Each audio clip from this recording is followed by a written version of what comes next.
মুসা নবী আল্লাহকে জিজ্ঞেস করে, আল্লাহ কিভাবে বুঝবো যে তুমি খুশি হয়েছো? রব বলে, তিনটা লক্ষণ দেখলে বুঝবা আমি রব খুশি হয়েছি। সুবহানাল্লাহ। একটা লক্ষণ, আমি রব যখন খুশি হই তখন আকাশ থেকে বৃষ্টি বর্ষণ করি, বৃষ্টি বর্ষণ করি। আমি রব যখন খুশি হই তখন আমার বান্দার ঘরে মেহমান পাঠাই, বান্দার ঘরে মেহমান পাঠাই। আমি রব যখন খুশি হই তখন কন্যা সন্তান গই ঘরে আমি আল্লাহ পাঠাই দিই। আল্লাহ খুশি হলে যে তিনটা কাজ করেন, আমরা মানুষ সে তিনটা কাজেই নারাজ। সবচাইতে দামি জিনিসের নাম কি মানবের জীবনে? সম্মান। বলেন সবাই কি এই কথায় আপনারা সবাই একমত আছেন? সম্মান। এই সম্মান যদি না থাকে, চেহারা বিউটিফুল,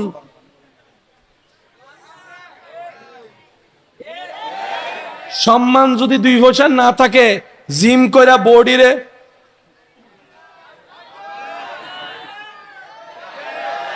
সম্মান যদি না থাকে, কণ্ঠ যদি কুকিল কণ্ঠ হয়, 2 পয়সা কেউই তোরে গনে না। সম্মান যদি না থাকে, ছেলে মেয়ের বিয়ে দেওয়া যাবে। সম্মান যদি না থাকে, সম্মানওয়ালা পরিবার সাথে আত্মীয় করা যাবে। তাহলে সম্মান হচ্ছে একটা মানুষের জীবনের, যে ধর্মেরই হোক, সবচাইতে দামি এবং চাওয়ার জিনিস। এবার আওয়াজ দিয়ে বলুন, সে সম্মান দেনে বালাকে। আরো জোরে জোরে জোরে। এবার সে আল্লাহ কি বলছেন দেখেন, এ দুনিয়াবাসী শুনো, ওয়ালিল্লাহিল ইজ্জাতু, সম্মান আমি আল্লাহর জন্য, ওয়ালি রাসূলিহি, আমার রাসূল নবীদের জন্য, ওয়ালিল মুমিনিন, এই সম্মান আমি যারে তারে দিব না, যে অন্তর থেকে মুমিন হবে আমি আল্লাহ তাকে এমন সম্মান দিব, দুনিয়াও তার জন্য সম্মান হবে, কবর হাসরও সম্মান হবে। দুনিয়া থেকে সে চলে গেল, জগতের আত্মীয় স্বজন বংশধর লাগবে না, আমি আল্লাহ তার নামকে মানুষের অন্তরে শ্রদ্ধার সাথে বসাই দিব। মানুষ বংশ টিকানোর জন্য ছেলে খুঁজে। অনেক সময় কোনো মায়ের যদি ছেলে সন্তান না হয়, আমাদের সমাজ কেমন জানি সে বাচ্চার মাকে অপবাদ দেয়, এই পেটে মনে হয় ছেলে হবে না, আরেকটা বিয়ে করাও। আমি শ্রদ্ধার সাথে বলি, প্রেম মেয়ে বানানো, ছেলে বানানো, মেয়ে পাঠানো, ছেলে পাঠানো, এটা একমাত্রই রবের ইচ্ছা। রব যাকে যা ইচ্ছা তা দান করবে। নাক ছিটকানোর অধিকার আপনার আমার কারো নাই। রব বলে যে দুনিয়া আমার, সৃষ্টি আমার, তুইও আমার, যারে যা মন চাই আমি দিব, আমি রবের ইচ্ছা। নাক গলানোর অধিকার তোরে দিল কে? তো কোন মায়ের যদি ছেলে সন্তান না হয়, আঙ্গুলটা ওই বাচ্চার মায়ের দিকে না তুলে, প্রয়োজন যদি আপনার হয়, আপনি 2 হাতটা রবের দিকে তুলে দেন। আল্লাহ, যদি ছেলে সন্তান কল্যাণের হয়,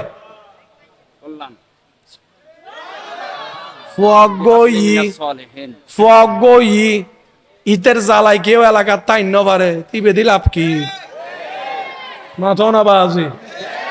ছেলে একটা হইছে, এর জ্বালায় এলাকায় কোনো মানুষ ঘুমে যেতে পারে না, লাভ কি? সেজন্য রব দোয়া শিখিয়ে দিয়েছেন, ছেলে সন্তান চাইও না, নেক সন্তান চাও, নেক সন্তান চাও। জগৎ দেখেছে একজন মহিলা রাবিয়া বসরি অনেক জায়গায় হাজার হাজার পুরুষের চাইতেও শ্রেষ্ঠত্ব হয়েছে। শ্রেষ্ঠ হয় রবের দয়ায়। ছেলে হওয়া, মেয়ে হওয়া, ছেলে সন্তান, কন্যা সন্তান দেওয়ার মালিক আল্লাহ। আমাকে 3টা মেয়ে দিয়েছেন।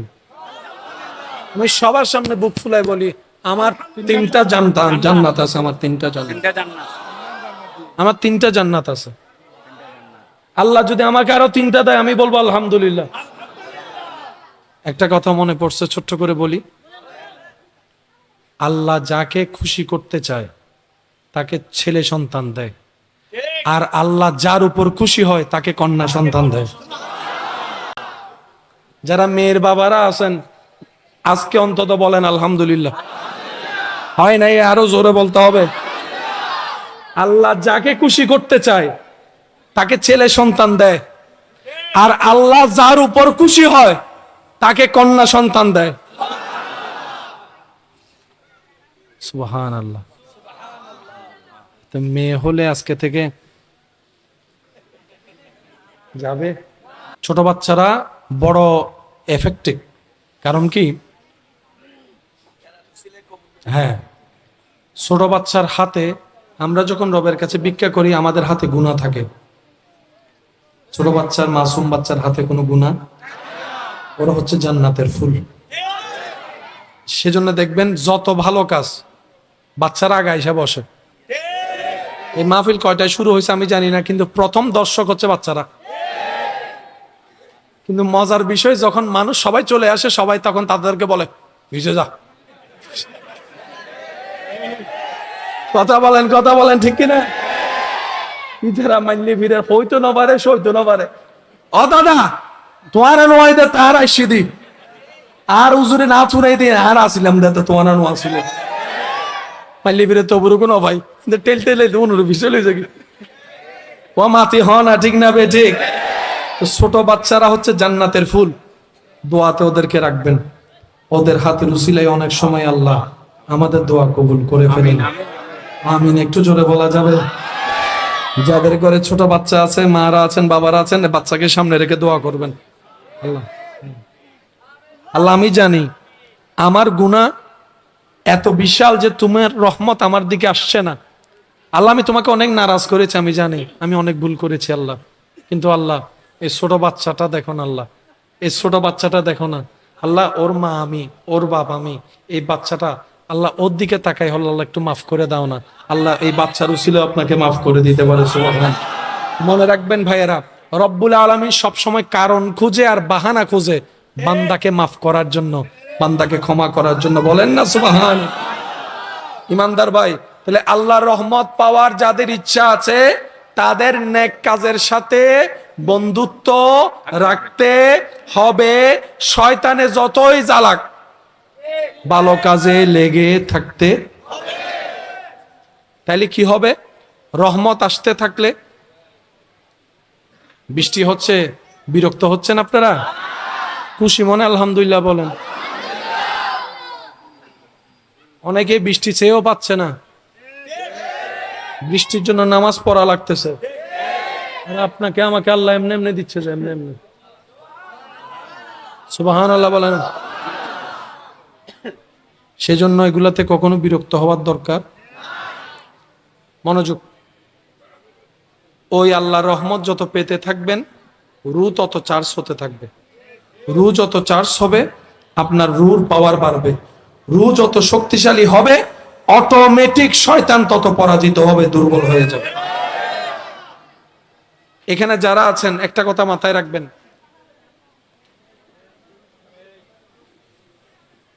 হিংসা কি ভালো না খারাপ? অহংকার কি ভালো না খারাপ? রাগ করা, আমিত্ব করা, লোভ করা, বিদ্বেষ করা, বদনাম করা, পিন লাগানো, বনি দেওয়া, ফেঁস লাগাই দেওয়া, গালাগালি করা, মারামারি করা, অপমান করা, ছোট করা, খোঁটা দেওয়া, এগুলা কি ফেরেশতা থেকে আসে না শয়তান থেকে? এবার বলেন আমরা কার? আমাদের মাথা কে দিয়েছেন? আমাদের হায়াত কে দিয়েছেন? হার্ট কে দিয়েছেন? কান কে দিয়েছেন? চোখ কে দিয়েছেন? মুখ কে দিয়েছেন? মাথা কে দিয়েছেন? হাত কে দিয়েছেন? পা কে দিয়েছেন? সবকিছু কে দিয়েছেন? তো সবকিছু যদি রবের দেওয়া হয়, শয়তানেরটা কেন শুনলাম? আমাদেরকে খাওয়ায় কে? কিন্তু শুনতেছি কার কথা? সবাই বলেন, সবাই বলেন। আমাদেরকে মুখ দিছে কে? কার কথা বলতেছি? কার মতো কথা বলতেছি? আমাদেরকে মন দিছে কে? কার চিন্তা হিংসা অন্তরে লালন করতেছি? কেন? ওই রুটা দুর্বল হওয়ার কারণে। সেজন্য সে ডাইরেক্ট ঢুকাই দিচ্ছে। এখন ওগুলার কারণে ঘরে শান্তি নাই, বাইরে শান্তি নাই, ব্যবসাতে এক নাম্বারই নাই, সততা নাই, ভদ্রতা নাই, সব জায়গায় বেড়ে গেছে অহংকার, মারামারি, মামলা, হামলা, ডিভোর্স, বেয়াদবি, অশান্তি, খুন, মারামারি। কথা বলেন ঠিক কিনা? সুযোগ কারা দিয়েছি? বলেন বলেন, সুযোগ কারা দিয়েছি? আমরা নিজের ভুলের কারণে রুটাকে দুর্বল করছি, শয়তান ছক্কা মেরে দিছে। জন্ম আমার নবী যুগে, প্যার সে জন্ম আমার হলে দুনয়নে দেখিলে, দুনয়নে দেখিলে হতো জন্ম,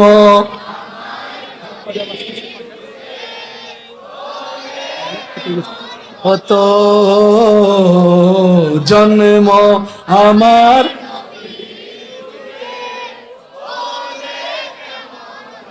কবরে হাসরে কি হবে, মাশাআল্লাহ, কবরে মুসিবতে না পাই, মুসিবতে করুণা আর কবরে কি হবে, জোর একবার বলেন মারহাবা। আজকে থেকে আমরা সবাই শয়তানকে ল্যাং মারার চেষ্টা করব ইনশাআল্লাহ। তাহলে ল্যাং মারতে গেলে তার চিনা লাগবে না, নো সিনিয়র হুন্দি ল্যাং মারে হারে ফালাই দিবে, আবার চিনা লাগবে, চিনা লাগবে। তো শয়তানকে চিনবো কিভাবে? শয়তানের কাজ দিয়ে। শয়তানের কাজ কি? এক কথাই বুঝবেন, যে কাজ করলে বান্দা আল্লাহ নারাজ হবে, যে কাজ করলে সমাজ অশান্তি হবে, যে কাজ করলে পরিবার অশান্তি হবে, যে কাজ করলে আপনার মনে কিছুক্ষণ সুখ লাগবে, আজীবন অপমান লাগবে, এগুলো হচ্ছে শয়তানের কাজ। হদুনে হাই নে আদি বদ্দা কি হদ দে, হদ দে ইবে হাইলে নিজুরে রাজা রাজা মনে হয়।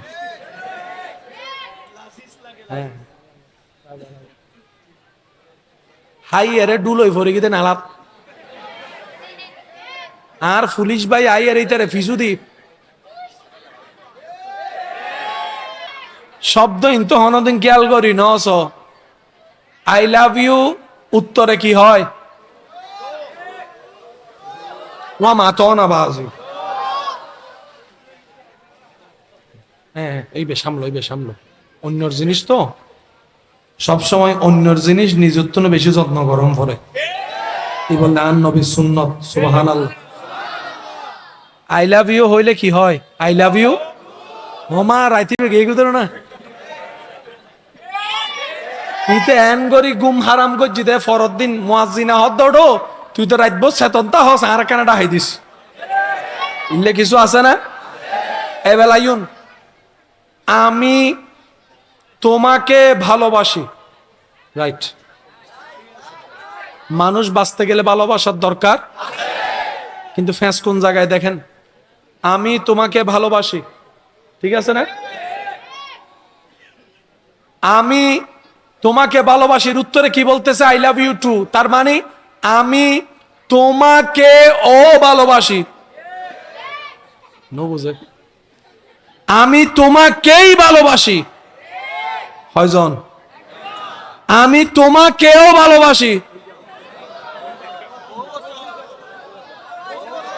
নমাতে নমাতে নমাতে, আমি তোমাকেই ভালোবাসি, আমি তোমাকেও ভালোবাসি, মানে ভালোবাসি তো বলছো না নেবো তো তুই একজন আই লাভ ইউ টু, আর ভাইয়া খুশি হয়ে গিয়ে আই লাভ ইউ টু নিয়ে। মনে রাখবেন এই পৃথিবীতে একমাত্র রিয়েল লাভ মহব্বত আছে, আল্লাহর ভালোবাসা, নবী মুস্তাফার ভালোবাসা। ডান হাত তুলে দেখাই, বলো ঠিক কিনা?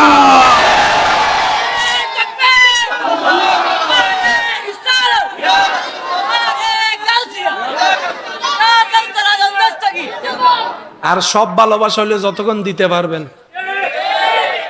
যে বউয়ে ঘরে কাজ করে খায় বউটা 2 সপ্তাহ অসুস্থ থাকলে আরেকজন খালা শাশুড়ি এসে বলে বই বেদি হইতো না, বিয়ে আরোগ্য করা। এই দুনিয়ার সেই চিন্তা করে কোনো লাভ আছে? বলেন লাভ আছে? কেউ কারো জন্য ভাবে, কেউ কারো জন্য ভাবে, কিন্তু আল্লাহ ভাবে। আল্লাহ চাই বান্দা জান্নাতে যাক, নবী চাই উম্মত জান্নাতে যাক। হদুন এন্ডে তাই নবারে ডাইরেক্ট জান্নাত শুরু লাভ। তুমি আমি ওয়াদা করতেছি তোমার সাথে জান্নাত আমি থাকবো, তুই জান্নাত পাবি, তুই তোরা হই দেখো না। 5 ওয়াক্ত নামাজ ঠিক মতো নাই, ও মাথো না বাজি, মাথো না। আই জনের পরে ইচ্ছে মতো আর গাইল দিও, তবে শর্ত একখান, আর গাইল দিবে তো শর্ত একখান, তুই জান্নাত যাইলে আর লইজম পড়িব, শর্ত ইয়েন, ঠিক আছে না বাজি? এবার আর গাইল দেওয়ার বদনাম কর আর কিচ্ছু যাই নয়, তুই যদি আল্লাহরে সুপারিশ করে আর জান্নাত লই যেত, তারা তোমার নান বন্ধু আর ভাগ্যর হওয়ালোর ভাগ্য। তো সেজন্য আল্লাহর ওলিদের চরিত্র হচ্ছে, বাবা প্লিজ, শেষ ভালো যার সব ভালো থাক, বাবা বাবা ইন্নামাল আমালু বিল খাওয়াতিম, শেষ ভালো যার। আমি সবার একটু মনোযোগ চাচ্ছি, আমরা সবাই রবের রহমতের ভিখারি। ওই রহমত পাওয়ার হাজার মাধ্যমের সর্বশ্রেষ্ঠ একটা মাধ্যমের নাম হচ্ছে ওয়ামা আরসালনাকা ইল্লা রাহমাতাল লিল আলামিন। ওই নবী রহমাতুল লিল আলামিন। ওই রহমত আসলে রূহ কি হবে? শক্তিশালী হবে। রূহ কি হবে? অশান্ত হৃদয়ে শান্তি আসবে, অশান্ত হৃদয়ে। তখন আপনি বাঙ্গা ঘরে থেকেও সেই সুখটা পাবেন যেটা অট্টালিকায় থেকে মানুষ পায় না। আল্লাহ আমাদের সবাইকে একটু বোঝার তৌফিক দান করুন। আল্লাহ আমাদের সবাইকে নেককার জীবন যাপন করার তৌফিক দান করুন। সুন্দর করে একটু আওয়াজ দিয়ে বলেন, মানুষ কি আগুনে থাকতে চায় নাকি একটু শান্তিতে থাকতে চায়? আপনার জানা মতে আশেপাশে কেউ শান্তিতে আছে? সবাই শুধু অভিনয় করতেছে। সবাই ভালো থাকার কি করে?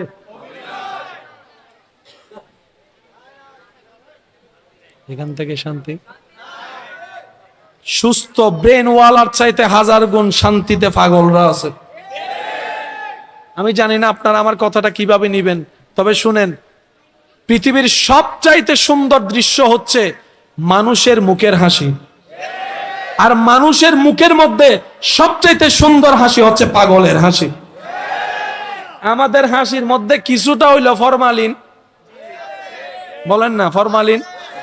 হাজার মন খারাপ থাকুক, ঘরে মেহমান আসলে ঘরের বউদেরকে দেখবেন চোখের পানি মুছে টিস্যু টিস্যু দিয়ে, মামি শাশুড়ি আসছে কান্না দেখলে বদনাম করবে, খালা শাশুড়ি আসছে কান্না দেখলে ফ্যাঁস একটা লাগাই দিবে, হাজার কষ্ট মুখ বুকের মধ্যে রেখে চোখটা মুছে মেহমানদারি করে। মুখের হাসি, বলেন এটা কি অন্তরের হাসি না মুখের হাসি? এটা কি শান্তির হাসি নাকি দুঃখের হাসি? এই হাসি, পৃথিবীর হাসি নিয়ে যদি গবেষণা করেন দেখবেন যে বেশিরভাগ হাসির মধ্যে রিয়েলিটি, সবগুলা হচ্ছে কেমন যেন একটা ফেক, আর্টিফিশিয়াল। তারাই হাসতে পারে মন থেকে যাদের হৃদয়ে আল্লাহর ভয়, নবীর প্রেম স্থান পেয়েছে। সুবহানাল্লাহ। তারাই অন্তর থেকে হাসতে পারে যারা হৃদয় থেকে বিনা স্বার্থে, বিনা কারণে অন্যের উপকার করে। তারাই হৃদয় থেকে হাসতে পারে। যে অন্যের বিপদে সাথে থাকে অন্তর থেকে সেই হাসতে পারে। আর এই হাসিটা শুধু দুনিয়া নয়, ফিদ দুনিয়া হাসানাতাও ওয়া ফিল আখিরাতি হাসানা। চিৎকার দিয়ে বলেন সুবহানাল্লাহ। আল্লাহ আমাদের সকলের হাজিরি কবুল করুক। আগামী বছর এই মাহফিল এর চাইতে আরো আজিমুশান ভাবে আয়োজন করার আল্লাহ তৌফিক দান করুক। অত্র এলাকায় আশেপাশে যত সুন্নিয়তের মাহফিল আছে আল্লাহ পাক প্রত্যেক মাহফিল কমিটিকে কবুল করুক। মাহফিল সুন্দরভাবে আয়োজন করার তৌফিক দান করুক। আমরা আমাদের আপনাদেরই এলাকার ভাইয়েরা অনেক ক্লান্ত পরিশ্রম করে কিছু মেহমানদারি আপনাদের জন্য করেছেন, কিন্তু শর্ত হচ্ছে একটা, পাইলেও আলহামদুলিল্লাহ বলবেন নাকি যাইবের সময় 3000 মাহফিল করছে হইবে না। আচ্ছা, আমাকে যে কয়েকজন ভালোবাসেন আল্লাহর জন্য, আমি কি আপনাদেরকে আবদার করে কিছু কথা বলতে পারবো? অনুমতি দিবেন? এটা আমার ভালোবাসার মানুষের কাছে আবদার। আমার ভালোবাসার মানুষ যারা আছেন, যারা আপনাদের মনের সৌন্দর্যের কারণে আমার মতো অনুপযুক্তকে মনের দামি ঘরে আপনারা আমাকে জায়গা দিয়েছেন, তাদের কাছে আমি ভালোবাসার আবদার রেখে বলি, জীবনে চলার পথে আমল করার চেষ্টা করবেন। সেটা হচ্ছে, জীবনে যতই ঝড় তুফান আসুক, বর্ষাটা রবের উপর রাখবেন, প্রেমটা নবী মুস্তফার প্রেম অন্তরে রাখবেন, বর্ষা আল্লাহর উপর রাখবেন, ধৈর্যের সাথে থাকবেন, আর জবানে শুধু একটা শব্দ লাগবেন, আলহামদুলিল্লাহ, আলহামদুলিল্লাহ, আলহামদুলিল্লাহ। এই আলহামদুলিল্লাহ বলাই হচ্ছে আমাদের কাজ, শান্তি এনে দেওয়ার দায়িত্ব। দ্বিতীয় নম্বর, যে যা বলে শান্তি পায়, আপনি তা শুনে হাসবেন। আমি আমি বুঝাতে হয়তো পারি না, একটু কষ্ট করে মনোযোগ দিবেন। ভাইয়া থাক, বসেন, শেষ। আমার কি কথাগুলো কি শুনতে পাচ্ছেন আপনারা? বসেন বসেন। আপনাকে যে যা বলে, যেমন বলে শান্তি পাই, আপনি তাকে তেমন বলতে দিয়েন। তার বলাটা শুনে মুখ গুমরা করবেন না, হাসবেন, শুধু হাসবেন। যদি জিজ্ঞেস করে, আমি তোরে বকলাম, বকা দিলাম, মন্দ বললাম, তুই হাসলি কেন? আপনি শুধু এতটুকু বলবেন, এই অশান্তিময় পৃথিবীতে কেউ কারো শান্তি এনে দিতে পারে না, তা আমি ভাবলাম আমাকে 2টা বকা দিলে যদি তোমার মন শান্তি হয়, আমার নামে 2টা বদনাম করলে যদি তুমি শান্তি পাও, যাক আমি না হয় কষ্টই পেলাম, আমার আল্লাহর একজন বান্দাকে তো শান্তির ব্যবস্থা করে দিয়েছি, আল্লাহর একজন বান্দাকে শান্তির ব্যবস্থা করে দিয়েছি, তুমি শান্তি পাচ্ছ, এটা দেখেই আমার শান্তি লাগতেছে। মনে থাকবে ইনশাআল্লাহ। একটু কঠিন, কিন্তু বিশ্বাস করেন, উত্তর দেওয়ার চাইতে বড় মজা হচ্ছে চুপ করে থাকা। প্রতিশোধ নেওয়ার চাইতে বড় মজা হচ্ছে ক্ষমা করে দেওয়া। একবার করে দেখেন, শয়তান করতে দিবে না, এটা সত্য। কারণ এগুলা করলে তো আপনি রহমত পাবেন, শয়তান তো এটা চায় না। শয়তান চায় কি জানেন? কেউ একটা বললে, আর বান্ডারত কি হম আছে না, 3 লোক। আচ্ছা, ঝগড়া করে এই পর্যন্ত কোনো সমাধান হইতে দেখছেন? আমি দেখি নাই, আপনারা দেখলে বলেন। মারামারি হয়ে কোনো সমাধান? কিন্তু নীরবতার মধ্যে যে উত্তর লুকাই আছে, অ্যাটম বোমার চাইতে বড় নীরবতা। কেন জানেন? বান্দা যখন উত্তর দেয়, আল্লাহ তখন সেটা উত্তর দেয় না। আর বান্দা যখন রবের হুকুমের অপেক্ষা করে ধৈর্য ধরে চুপ করে থাকে, আল্লাহ সময় মতো ফেরেশতা দিয়ে উত্তর দিয়ে দেয়। আপনার পক্ষে যদি ফেরেশতা কথা বলার সুযোগ থাকে, নিবেন না কেন? যান না শুয়ে, বাঁচবেন আর কয়দিন? মানুষ বাঁচে কয়দিন? মানুষ বাঁচে কয়দিন? থাকুক না সে ভালো জায়গা নিয়ে, ভালো থাকলে থাকুক। সে আপনার 10 ইঞ্চি নিয়েছে, তার আল্লাহ আপনাকে ধৈর্যের কারণে জান্নাতে একটা মহল দান করে দিবে। সেদিন তার সামনে বুক ফুলাই যাইয়ে যাইয়ে বলবেন, ইয়া কেন লার, তোর মতো বোকা তো আর নাই, 10 ইঞ্চির জন্য জান্নাতের ঘরটা তুই মিস করে ফেলছস। সেজন্য কিছু মানুষ নগদে বিশ্বাস করে, নগদ লাগবে। মুসলমানরা নগদে বিশ্বাস করে না, আল্লাহর রহমতের বিশ্বাস করে, রহমতের বিশ্বাস করে। মনে রাখবেন, আল্লাহ কখনো কাউকে ঠকায়, আল্লাহ কখনো ধৈর্য ধারণকারীকে পরাজিত হতে দেয়, আল্লাহ কখনো শুকরিয়া আদায়কারীকে অপমানিত হতে দেয়। কিন্তু আল্লাহ মাঝখানে একটু পরীক্ষা নেন। কিসের পরীক্ষা? আমার বান্দা আমার থাকে নাকি থাকে না, আমার পক্ষে থাকে নাকি থাকে না, আমার দিকে তাকায় থাকে নাকি থাকে না, আমি কষ্ট দিলে কোনো আমাকে ছেড়ে চলে যাচ্ছে কিনা, এইটা একটু আল্লাহ দেখে। যখন দেখে বান্দা বলে যে আল্লাহ যা তুফান দেওয়ার দাও, তোমার রহমত ছাড়বো না, তোমার রহমত ছাড়বো না, তোমার দরবার ছাড়বো না, সিজদা দেওয়া বন্ধ করব না, নামাজ পড়া বন্ধ করব না, কোরআন তেলাওয়াত বন্ধ করব না, ক্ষমা করা বন্ধ করব না, মুস্কি হাসি কথা বলা বন্ধ করব না। যেদিন আপনার এই করাটা রবের কাছে পছন্দ হয়ে যাবে, এমন দেওয়া দিবেন আপনি, আপনার ছেলে মেয়ে, আপনার নাতি নাতনি, 14 খানদান রাখার জায়গা পাবেন না। সেজন্য প্রথমে বলেছিলাম, আমরা আসলে নিতে, বলেন না, আমরা আসলে নিতে দিলে কমে, কিন্তু রবের নামে দিলে বাড়ে। সুবহানাল্লাহ, সবাই মিলে বলেন। আল্লাহ আমাদের সবাইকে নেক আমলের জিন্দেগি করার তৌফিক দান করুন। আমার মাইকের আবার শুনতেছেন যারা স্বামী স্ত্রী আছেন, বিশেষ অনুরোধ আপনাদের কাছে, অনেক সময় দেখবেন ছোট্ট ছোট্ট কথায় মেজাজ গরম হয়ে বড় ঝগড়া লেগে যায়। মাথা ঠান্ডা হওয়ার পরে সবাই ভাবে, কিরে এই ছোট্ট কথায় এত বড় ঝগড়া হলো কেন? একটা হাদিস মাথায় রাখবেন, স্বামী স্ত্রী যখন কথা বলে এখানে তৃতীয় আরেকজন থাকে। নবী রহমাতুল্লিল আলামিন আমাদেরকে সাবধান করতেছেন, স্বামী স্ত্রী বিবাহিত যারা আছেন একটু মনোযোগ দিয়ে শুনবেন।